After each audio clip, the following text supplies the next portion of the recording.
In the very first, I always struggle to call this thing a podcast. In our very first chat, we opened, and the question I said was, "Hey, are you going to compete next year?" Did you think that I had been in your emails, reading your emails and your text messages? No, I mean it's the number one question I've gotten asked for the last 4 years. It's like, damn. No, nobody even gives you a minute. It's like during your interview after the last event, people are like, "So, you going to do it again next year?" And it's like, Jesus, man, let me have a moment with celebrating this one. And I've never tried to just give a blank answer of yep, I'm doing it. It's like, no, this whole thing involves more than just me, I have a team that supports me. I have a lot of other people that are sacrificing things alongside me. And so, I want to take their wants and needs into consideration. And then also right after a win, you're on a high. And so it's the competition itself, it's that's the easy part, that's, you're hanging out with buddies, you're getting to show off what you built all year. And so it's so easy in that moment of yo, I just won a ton of money. I just had a great weekend. And now my resume has this big bonus on it. So it's very easy in the moment to be yeah, I'm coming back next year. But I try to take time every year to sit back and actually weigh the pros and cons of doing it all again. You use the word sacrifice, and it's interesting you say that because I have an adverse reaction to it when people will be like, "Oh, I've sacrificed so much to have kids," and at that point, when you call something a sacrifice, you're sort of kind of separating it or compartmentalizing your life. I would never say I sacrificed so much for my kids. You know what I mean? Because it's just my life and it just rolls. So is the fact that you even start thinking of it as sacrifice part of okay, I'm seeing some red flags? No, I think with something like having kids or a marriage or, whatever it is, I hope I never see that stuff as, dealing with sacrifice. Because I have the same thing, I try to be careful with my words, but with this, I think there is some sacrifice that's involved, all of us athletes have these amazing opportunities to travel the world and meet new people and have these awesome experiences. And for the last couple of years, I've said no to most of those things. Even if it's going to take a 0.5% away, or my training the following day isn't going to be absolutely ideal.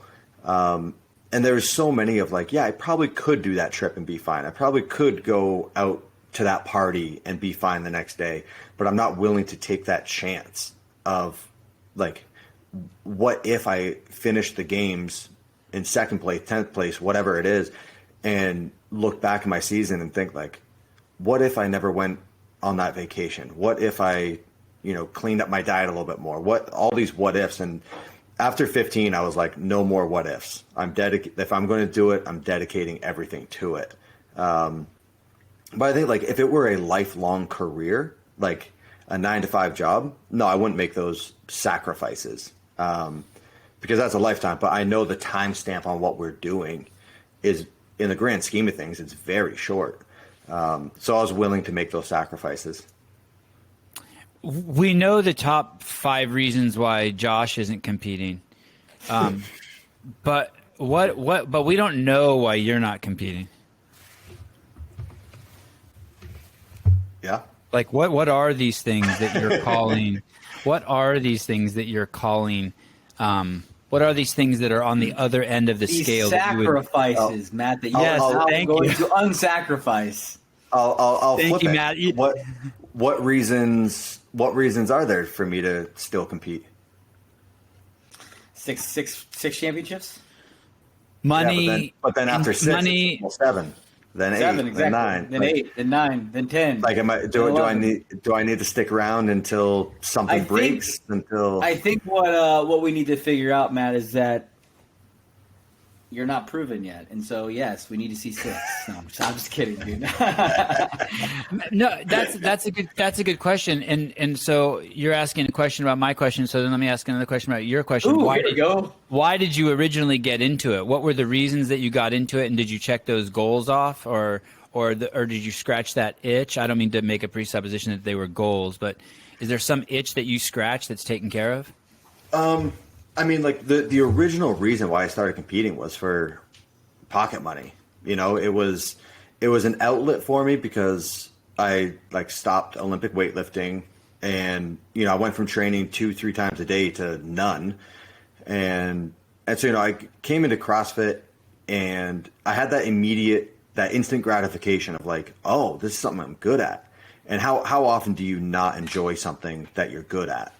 And then, you know, I'm able to pull like $1,000 every weekend or every other weekend, you know, and the competition started ramping up. And I was like, this is a great way to build a nest egg, because I always thought I would have to get the 9-to-5 job.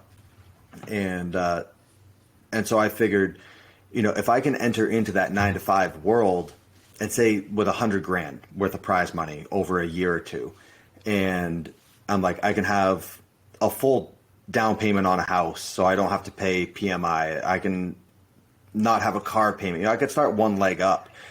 And then it just became like about the daily challenge of like, all right, you know, I want to, at the end of the year, I want to be able to do 50 unbroken handstand push-ups. You know, just say that's my goal.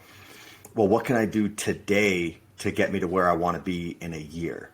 And now, like the CrossFit thing of like, there's endless movements and modalities and rep schemes, all this stuff.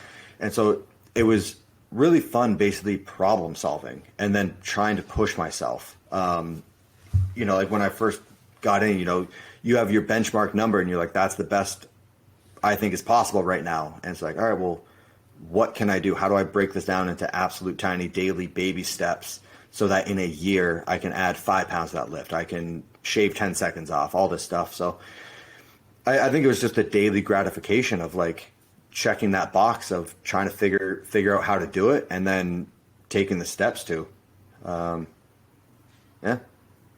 And so you lost the, go ahead, Josh. No, go ahead. No, you go ahead, Sevan. Go ahead. You lost the desire to do that. Josh has just nothing nice to say, so he's like just. I have lots of nice things to say. No, I didn't lose the desire to do it. I think my interests elsewhere are to a point that it's like, okay, you know, how long do I keep putting off these other things that I want to do? You know, I'm very happy with what I accomplished in the sport. I'm very happy with where I am and what the sport has given me, you know, in terms of opportunities, people, you know, everything. I wouldn't change where I am today for anything. But I am very excited for what's next in terms of, you know, moving projects, you know, just starting a different chapter. And, you know, it was the same as like when I finished weightlifting. It was like this daunting thing because I had nothing lined up for what's next. When I finished school, I was like, it was daunting because I didn't know what was next. And so it's the same here, but like I've had enough experience with, you know, turning to a new chapter that I have some stuff lined up that I'm very excited for. I think my schedule is going to get way more busy than it ever was when I was doing CrossFit, just because I said no to everything.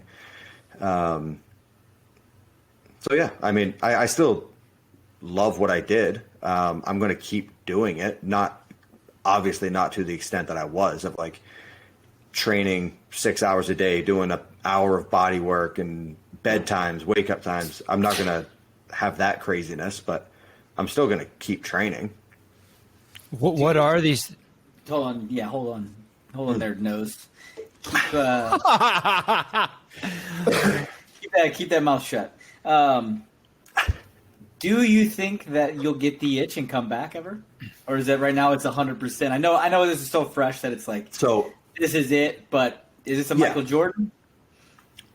No, so I've said it, like I would be foolish to think that I'm going to show up to a competition and not have a moment or a feeling of like, damn, you know, I missed this. Mm-hmm. I'm willing to bet over the next couple of months, I'll go through multiple highs, multiple lows. You know, right now, like the response I got when I put up that post, I genuinely thought like I would get a couple messages, but the general response would be like, all right, who cares? On to the next one. So, I mean, to see how kind a lot of people have been has really been overwhelming. It's incredible. But I know, like, it's only a matter of time before they're talking about the next thing. Like, I'd be oblivious to think otherwise. And then at the next competition, there's going to be a new fittest man on earth. There's going to be a new champion. I really hope I do well enough in my next ventures that I'm happy for that person, that like I'm not sitting on the sidelines thinking like, shit, I should have signed up. Shit, I could have done it. No, I don't want that feeling. And I don't want to leave the sport. Like, it's been such a huge part of my life that I don't want to treat it like I did weightlifting when I first left that. I had resentments build up. I felt like a failure. And, where I walked away and I blocked everyone out of my life, basically. Or I just didn't stay in contact with them the way I wish I did. So even though I'm like stepping away from competing, well, I hope I'm still showing up to competition. That's where all my friends are. That's the people I love. Matt, excuse me, Mr. Fraser, yeah. excuse me. I think Mr. Bridges was asking you if you would ever consider competing again in the games, like if you took a year off. And then No, so what I'm saying is, like, I'm sure there will be moments where I'm thinking like, damn, I was good at that and I made a great living at it. Like, why did I stop? But then, no, the plan is I am never, ever competing again. Good. Ever.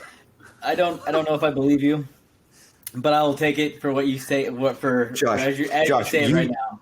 Josh, you've watched me quit a workout halfway through when I was training, when I had a goal. Now I'm like, I have no competition on the horizon. Right. You think I'm, No, but I think the big picture there is Josh has seen you. You could quit quitting. Like your thing is that you're going to quit. Yeah, there it is. Change your mind. Yeah, you could quit quitting. You're just a quitter, Matt. We all know it. Matt, two things. I got to ask two questions now because Josh is going to try to be part of the show. I'll turn my mic off. Don't worry. One, would you consider just trolling the Open and just winning the Open and then not going to the games? I mean, I would. That's what I would do if I were you. Just big dick CrossFit like that. So I was FaceTiming with Vellner yesterday, and I'm sorry.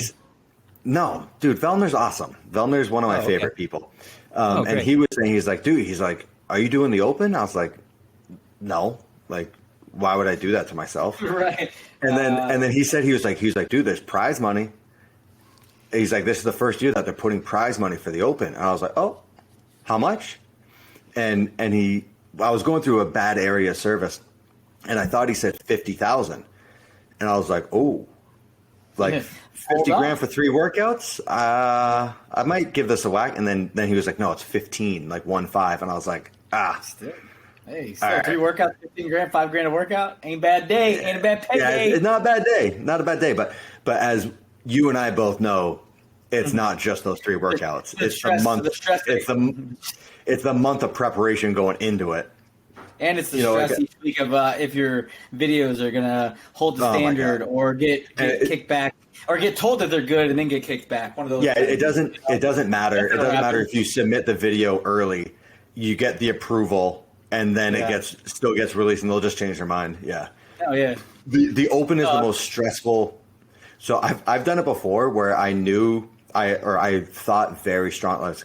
All right, I think I won this workout worldwide.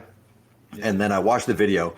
I know the reps were good, but it was the handstand push-ups with the tape line, and my shoes blended. Like I forget if it was the tape in my shoes were the same color or my shoes in the wall were the same color. Anyways, it looked terrible, and I was like, I can't submit this. Yeah, and there was nothing. And so there was. Oh, sorry. Go ahead. And so I was pretty confident that I had like the top time in the world. And so it was like on Saturday or something, I put my score up on my story to try to give other people a target to beat. And I already knew their times. Like people had told me like, hey, so-and-so got this time, like you beat him. And I was like, all right, I'm going to post my score. Hopefully they do it again to beat me. And they did. Yeah. And I was like, cool. Now I don't have to submit a video. Perfect. There was nothing more stressful in the Open than thinking that you had the top time in the world. Like, it's terrible. As silly and stupid as it sounds, it was the most stressful thing because you knew the internet world was going to come out in full force because there's a gazillion internet coaches who think that they know everything and see everything, and that's not the standard I would hold in my gym. Yeah, and you're like, okay, pal, whatever. But I mean, there is, and you know, it's the worst, dude. I've asked like, hey, can you just keep the $2,000 and not release my video? Like I don't cut range of motion, but it's like if you're doing 50 deadlifts for time, it's like there's going to be one that your shoulders don't. Cannot be. Exactly. Cannot be, Matt. And it's like I know I move very well. I hold good standards, but there's going to be something, and then the camera angle too. It's like, what is it? If you do wall balls and your camera is low, it doesn't look like you hit parallel. Oh yeah. You definitely can never come from a low up angle. Exactly. How about the year Josh was on the edge of the camera frame and it didn't even look like he was standing up? Yeah, you were like on. You were way up. You were way on the left. I think that's a video we're talking about. Yeah, that was a video that if it, like my score, I submitted my score early. The CrossFit reviewed it. They said you're good, and then I got a call on Tuesday after the internet world, had its way with my video. And it's too late for you to redo it now. It's too late. I literally told Dave on the phone, I go, I will go to a gym right now and I will redo it and I'll send you the video. And he's like, no, we can't do it. We're cutting your score. And I know Dave, I don't think it came from Dave. I think it came from other people. But yeah, man, it was brutal. Amazing. So a mob on the internet attacked you after something you had done was already been approved. And I don't know where you're going with this. It was that's amazing. Dude, I had the same thing happen to me. I got Matt, what are these things that you're going to do that are more important than the CrossFit Games with your life now? Oh man. We got to save something for future episodes, right? Just give us a hint. No. Small hint. Is it a product? Are you going to start a cannabis farm? Are you going to start making barbells? Are you going to sell your programming? Is Sammy pregnant? Give us something. You were so nice enough to do your release on your Instagram and on some other shit rags. And then, we have this. We could have made an extra $300 if you would have made the announcement on this. At least $300 on this chat. So the one thing I will say is, you're taking money out of mine and Josh's kids' mouths. That's unbelievable. Unbelievable. You guys have plenty of money. You're fine. You don't tell me. No, the one thing I will say is Sammy is not pregnant. That I've heard that a bunch. And how do you know that? It's a work, Matt. No, so dude, I want it. I want to have kids like now. And Sammy was like, "Are you out of your mind?" She was like, "No." She was like, "I just went from taking care of you every day for 5 years. Like, I need a year for myself and also to train me how to take care of myself." Because like she's like housebreaking me of like I'll put a dish next to the sink, and she's like, hey, like it goes in the dishwasher. I'm like, oh, I thought you did that. She's like, no. You're like my 8-year-old. Matt, are you doing a are you gonna start a business? I don't know, man. Maybe. Matt Fraser is a business. Is part. No, I mean, so there's a couple things. There's a couple things that are coming up that because other people are involved and they have the dates, for themselves. I need to. We're not good enough.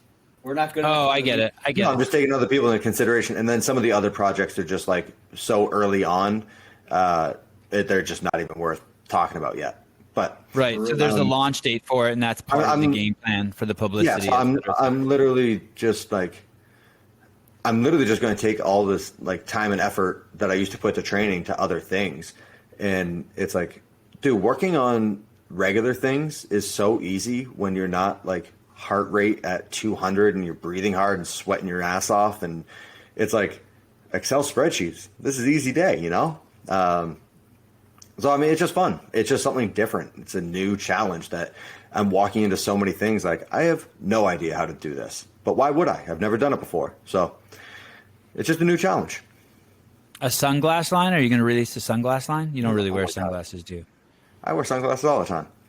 Oh, so it is a sunglass line. No, I don't. No, I'm not starting a sunglass company.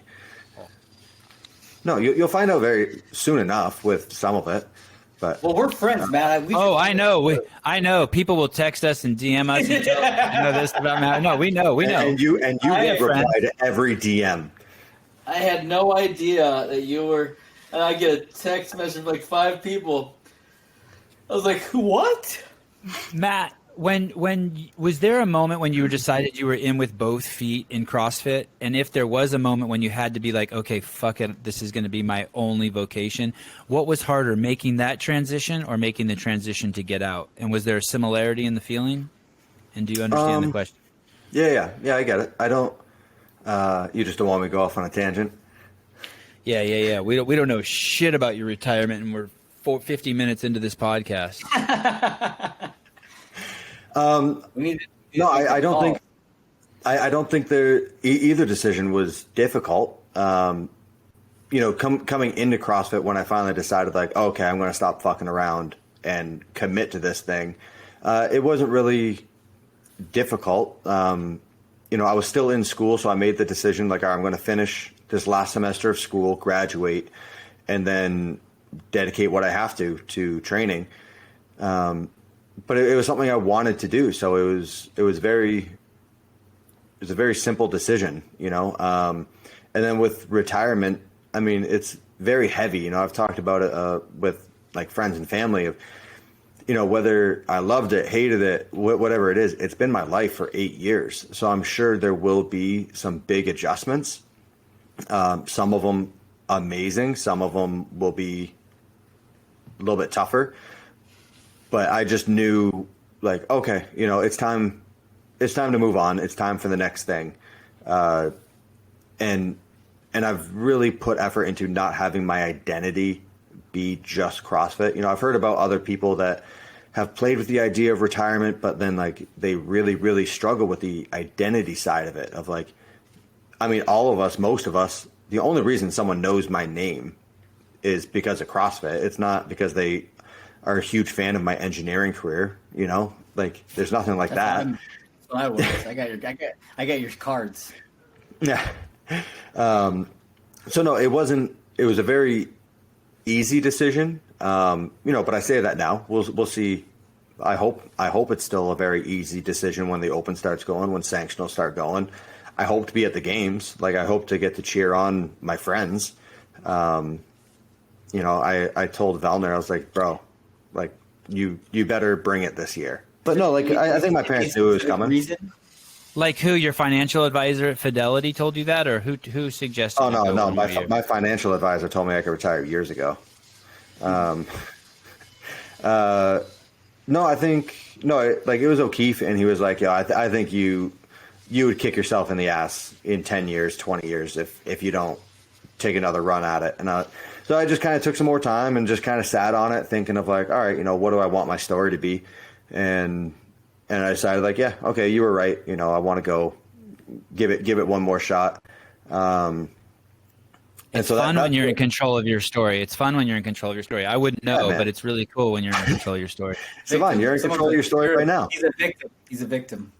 Matt, let him be a victim. It's okay. Woo. So that's fascinating that O'Keefe, and what did Sammy say? Did she lean either way? Was she hoping you would retire last year, or is she more of a soundboard? No, Sammy supports me in whatever decision I want. And like she's told me now, she's like, if you have a change of heart in a couple months or next week, whatever it is, she's like, we'll adapt our lives for you to pursue what you want. So I mean, she supports me with whatever decision I want to make. And just so you know, we will, if you decide to compete again, we won't replace you with James Hobart. I mean, if you can come back and It's true. You can. You can be. You will. If you need to step away from the podcast and come back, we'll let you. It's all right. So nice Matt O'Keefe. So Matt O'Keefe is that's pretty. I I mean, I think that's good advice. And I think you started the podcast off by saying that, the window is short, and you're right. Like, you're still young, and like you still have the good years left in you. When you brought it up again this year, did he try to give you that same pep talk and you pushed back, or? No, not at all. Like, no, I mean, everyone in my life that's close to me was nothing but supportive. It's so easy when someone's, not seeing the day to day, not hearing like what my mental health is like, or like what my attitude is like every single day. It's so easy to be like, you just won by so much. Like, just go for 6, go for 7, keep doing it. And, so I'm just like, when I told the people around me that are close to me, and they were just like, yep, great. Like, congratulations, Did anyone play devil's advocate? Like in terms you of could have called, like you could have called me, and I could have been like, you could have been like, hey, Sevan, try to talk me, go back to going to the games. I'll be like, and I could have just been like, Matt, you're a fucking idiot. Get back in there. You know what I mean? No, I don't want to want it. That's the thing. It's gotcha. Like, I'm happy.